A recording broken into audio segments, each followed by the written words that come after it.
In 1907, at the International Socialist Conference in Stuttgart, Bhikaiji Cama made history by unfurling the first version of the Indian national flag. This was more than a flag, it was a bold declaration of India's fight for freedom, displayed on foreign soil for the first time. Cama was not alone in this historic act. The flag was co-designed with the revolutionaries Shyamji Krishna Varma and inspired by Hemchandra Kanungo's earlier work.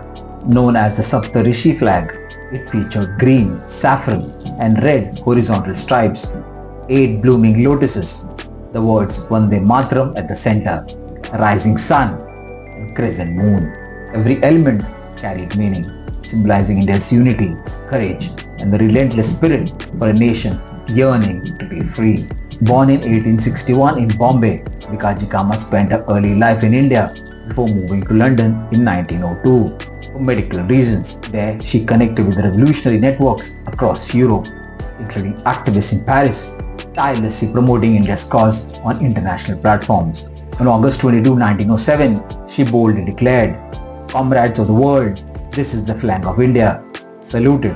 That moment marked the first time an Indian flag was unfurled on foreign soil, inspiring hope and courage among patriots everywhere.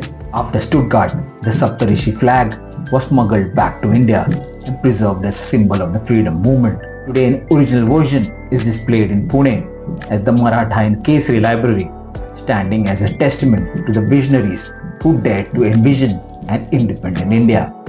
Cama's flag directly influenced later designs, including the national flag adopted in 1947 by Pingali Venkaiah. Its tricolor and inclusive symbolism laid the foundation for the stripes of independent India's flag, demonstrating how courage, creativity and collaboration can shape a nation's identity. Remember Bhikaiji Cama, remember her collaborators, remember the flag that first dared the world to acknowledge India's dream of freedom. Thanks for watching Shy Vlogs. I'm Shabu from Shybus.